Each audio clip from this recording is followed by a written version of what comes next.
નમસ્તે વિદ્યાર્થી મિત્રો, ધોરણ 5 વિષય ગુજરાતી. આજે આપણે નિબંધ લેખન કરવાનું છે. તમે અત્યાર સુધી નિબંધ લેખન તો કર્યો જ હશે, પરંતુ કેવું અત્યાર સુધી આપણે નાના 10-15 લીટીમાં નિબંધ લખો એવું આવતું, એટલે 10-15 લીટી લખતા.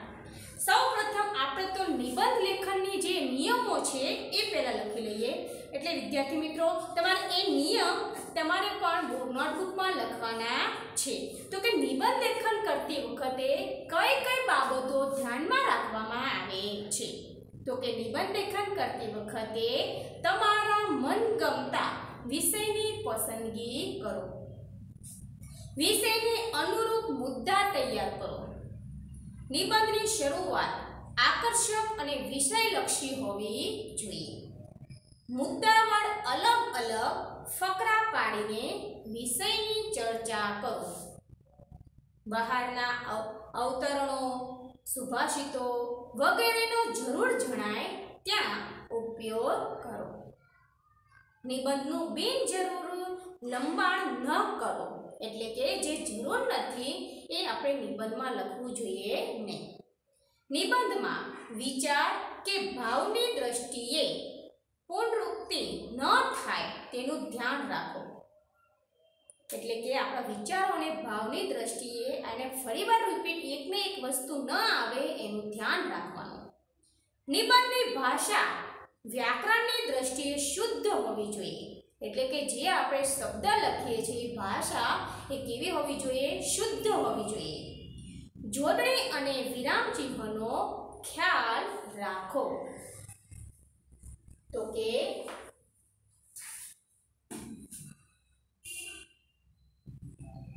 સૌપ્રથમ લખો કે નિબંધ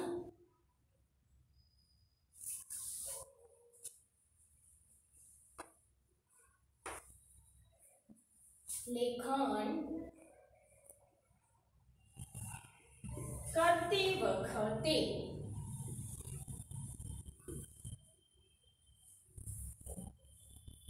ધ્યાનમાં રાખવાની બાબતો. એટલે કે નિબંધ લેખન કરતી વખતે ધ્યાનમાં રાખવાની બાબતો. તો કે કઈ કઈ ધ્યાનમાં રાખવી પડે? તો આપણે લખીએ.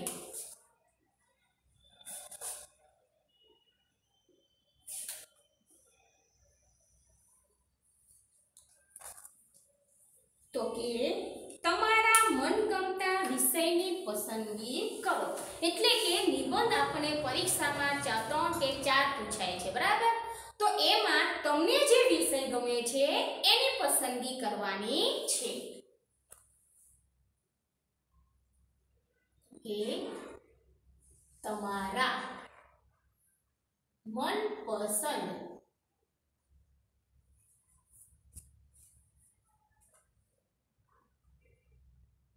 વિષયની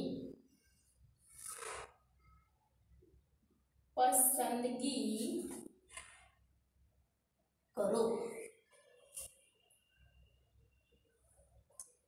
વિષયને અનુરૂપ મુદ્દા તૈયાર કરો.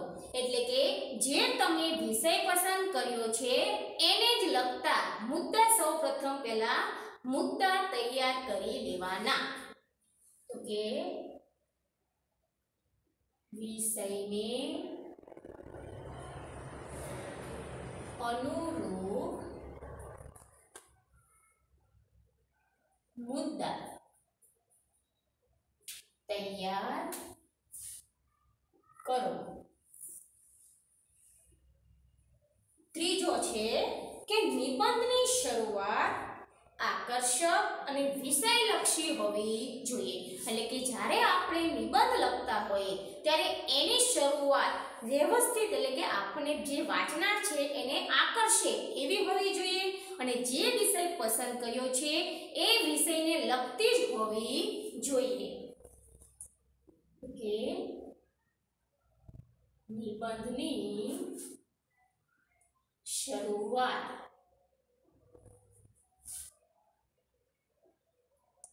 આકર્ષક અને વિષયલક્ષી હોવી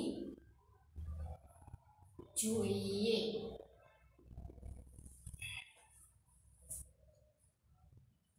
ચોથું છે કે મુદ્દાવાર અલગ અલગ ફકરા પાડીને વિષયની ચર્ચા કરો. એટલે કે આપણે જે મુદ્દા તૈયાર કર્યા છે એ મુદ્દાવાર અલગ અલગ આપણે જ્યાં ફકરો પડતો હોય ત્યાં ફરજિયાત ફકરો પાડીને જ નિબંધ લખવો જોઈએ. એ મુદ્દાવાર અલગ અલગ ફકરા પાડીને વિષયની ચર્ચા કરો. પછી છે કે બહારના અવતરણો, સુભાષિતો વગેરેને જરૂર જણાય ત્યાં ઉપયોગો કરો. એટલે કે જ્યારે આપણે નિબંધ લખતા હોઈએ એટલે જ્યાં જ્યાં આપણે પૂર્ણવિરામ કે એટલે કે વિરામ ચિહ્નો, જ્યાં જ્યાં વિરામ ચિહ્નો મૂકવાની જરૂર હોય, વિરામ ચિહ્નો આપણે શીખી ગયા તો કે 4 વિરામ ચિહ્નો હતા. એ 4 માંથી કોઈ પણ જરૂર જણાય ત્યાં વિરામ ચિહ્નો મૂકો અને સુભાષિતો એટલે કે સુભાષિત એટલે કે સારી ભાષામાં જરૂર જણાય ત્યાં ઉપયોગ કરવાનો છે. તો કે બહારના અવતરણો, સુભાષિતો વગેરેનો જરૂર જણાય ત્યાં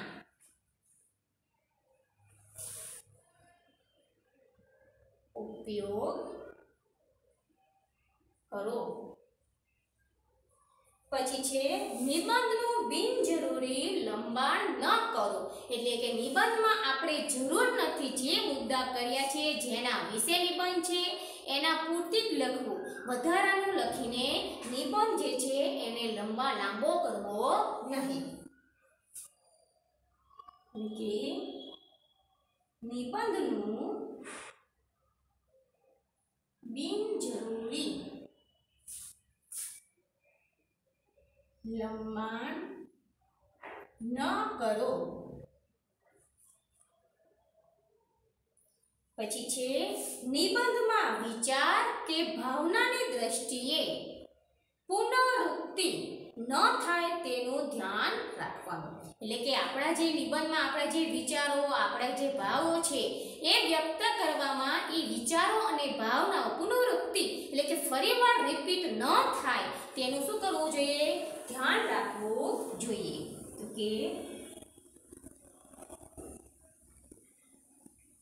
નિબંધમાં વિચાર કે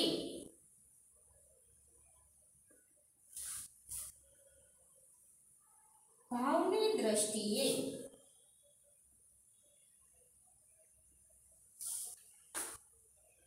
પુનરુક્તિ ન થાય તેનું ધ્યાન રાખો. પછી છે કે નિબંધની ભાષા વ્યાકરણની દ્રષ્ટિએ શુદ્ધ હોવી જોઈએ. એટલે કે નિબંધની ભાષા એટલે કે નિબંધમાં આપણે જે ભાષા લખીએ છીએ એ વ્યાકરણની દ્રષ્ટિએ એટલે કે સર્વનામ, સંજ્ઞા, વિરામ ચિહ્નો જેવા કે પ્રશ્નાર્થ ચિહ્નો, અલ્પવિરામ, પૂર્ણવિરામ, ઉદ્ગાર ચિહ્ન એટલે કે એ બધી જે છે વ્યાકરણની દ્રષ્ટિએ એ વ્યાકરણમાં જ્યાં જ્યાં એનો ઉપયોગ થતો હોય ત્યાં ત્યાં આપણે તેનો ઉપયોગ કરી વ્યાકરણની દ્રષ્ટિએ શુદ્ધ હોવું જોઈએ.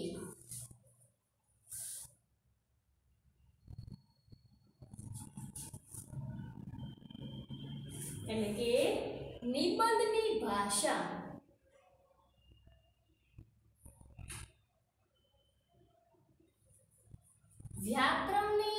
દ્રષ્ટિએ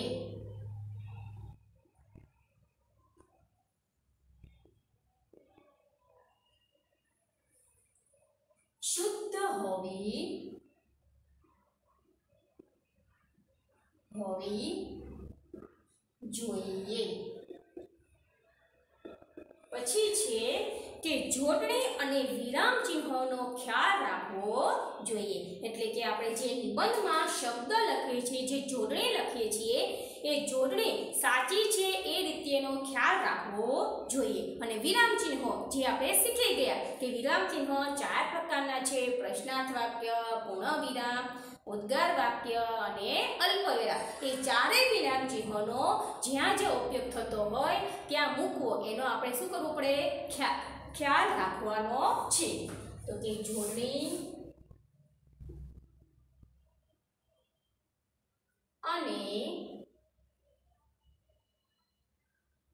વિરામ ચિહ્નોનો ખ્યાલ રાખો। એટલે કે વિદ્યાર્થી મિત્રો, આપણે જ્યારે પણ નિબંધ લેખન કરતા હોઈએ ત્યારે આ બધી બાબતોનો આપણે ધ્યાન રાખવું પડે। એનું થોડું ફરી પુનરાવર્તન કરી લઈએ તો કે નિબંધ લખતી વખતે સૌપ્રથમ શું કરવાનું? તો કે મનપસંદ વિષયની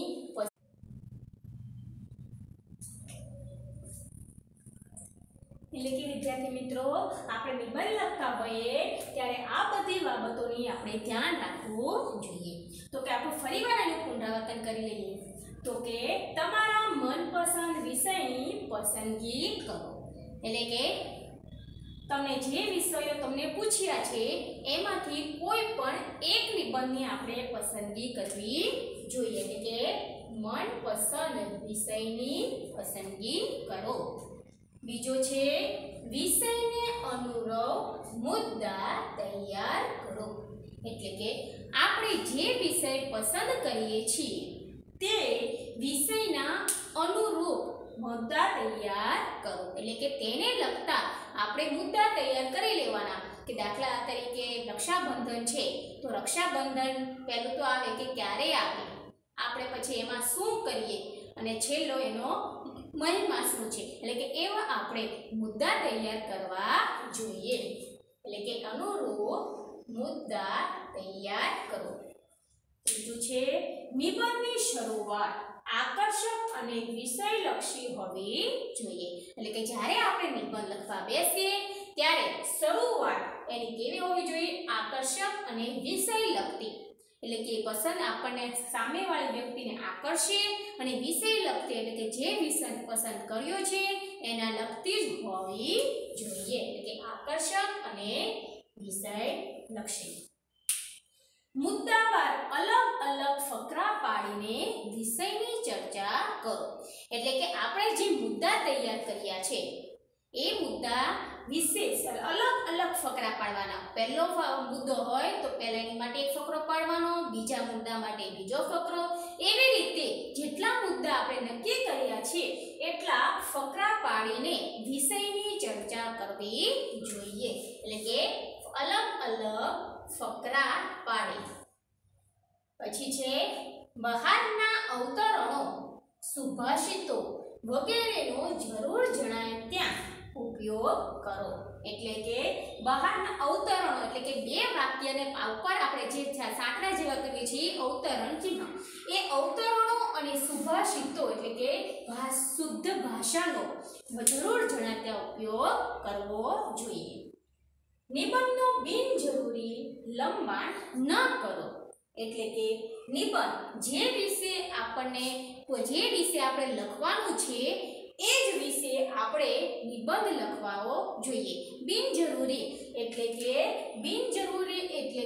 વધારાનું વિષય જે વિષય પસંદ કરવી છે એનું બહારનું લખીને આપણે નિબંધને કેવો લાંબો કરવો જોઈએ નહીં। છેલ્લું છે નિબંધમાં વિચાર કે ભાવનાની દ્રષ્ટિએ પુનરુક્તિ ન થાય તેનું ધ્યાન રાખો। એટલે કે નિબંધમાં વિચાર ભાવની પુનરુક્તિ એટલે કે જે નિબંધમાં આપણે આપણા વિચારો અને ભાવ નાખવાના છે એટલે કે વિચારો જે આપણે એમાં લખીએ છીએ એ વિચારો અને આપણા ભાવ એમાં એકથી વધારે પુનરાવૃત્તિ એટલે કે વધારે એમાં એક વસ્તુ વારંવાર ન આવે તેનું આપણે ધ્યાન રાખવું જોઈએ. પછી છે નિબંધની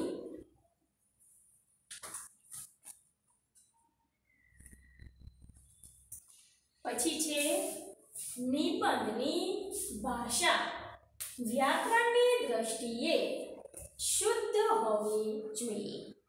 એટલે કે જે આપણે નિબંધ લખીએ છીએ એની ભાષા વ્યાકરણની દ્રષ્ટિએ શુદ્ધ હોવી જોઈએ. એટલે કે ભાષા અને વ્યાકરણની દ્રષ્ટિએ એટલે કે જો આપણે ગુજરાતીમાં લખતા હોઈએ, હિન્દીમાં લખતા હોય તો હિન્દી, અંગ્રેજીમાં લખતા હોઈએ તો અંગ્રેજી. એટલે કે નિબંધ જે આપણે લખીએ છીએ એમાં ભાષા વ્યાકરણની દ્રષ્ટિએ એટલે શુદ્ધ હોવી જોઈએ. વ્યાકરણ આપણે શીખી ગયા કે જોડણી સુધારો, એનો જે અર્થ થતો હોય અક્ષર, પછી એની જોડણી, જે અલ્પવિરામ પૂર્ણવિરામ મૂકવાના હોય એ બધું આમાં આપણે વ્યવસ્થિત શુદ્ધ રીતે લખવું જોઈએ.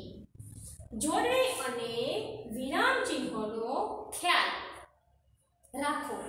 એટલે કે આપણે જ્યારે નિબંધ લખીએ છીએ તેની જોડણી જે છે એ જોડણી અને વિરામ ચિહ્નોનો ખ્યાલ એટલે કે જે આપણે જોડણી લખતા હોઈએ એ જોડણી કેવી હોવી જોઈએ?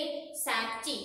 અને વિરામ ચિહ્નોનો એટલે જરૂર જણાય જે આપણે 4 વિરામ ચિહ્નો શીખ્યા છે એમાંથી પૂર્ણ વિરામ, અલ્પ વિરામ, ઉદ્ગાર ચિહ્ન અને પ્રશ્નાર્થ ચિહ્ન એ 4 વિરામ ચિહ્નોનો જ્યાં જરૂર પડે ત્યાં એનો ઉપયોગ કરવો જોઈએ. અને શુદ્ધ ભાષા જોડણી પણ આપણે કેવી લખવી જોઈએ?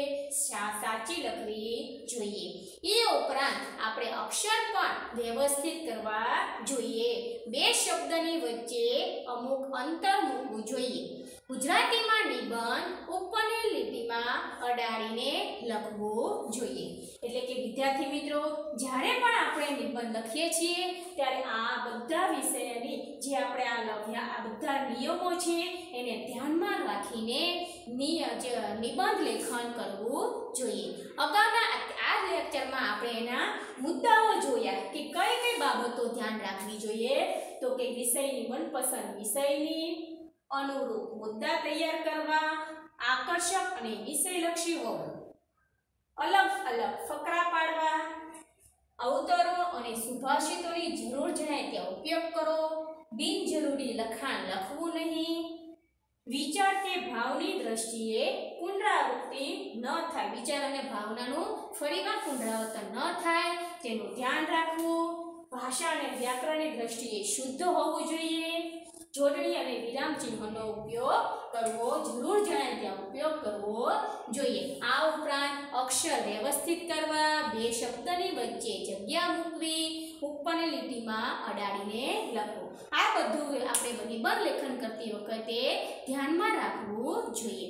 હવે આ લેક્ચરમાં આપણે એની બાબતો ધ્યાનમાં રાખી આવતા લેક્ચરમાં આપણે એની રક્ષાબંધન નિબંધ લખવાનો છે. વિદ્યાર્થી મિત્રો, આ જે આપણે ધ્યાનમાં રાખવાની બાબતો હતી એ તમારે ગુજરાતીની નોટમાં વ્યવસ્થિત લખાણ કરવાનું છે. નવા પેજે આ લખવાનું છે.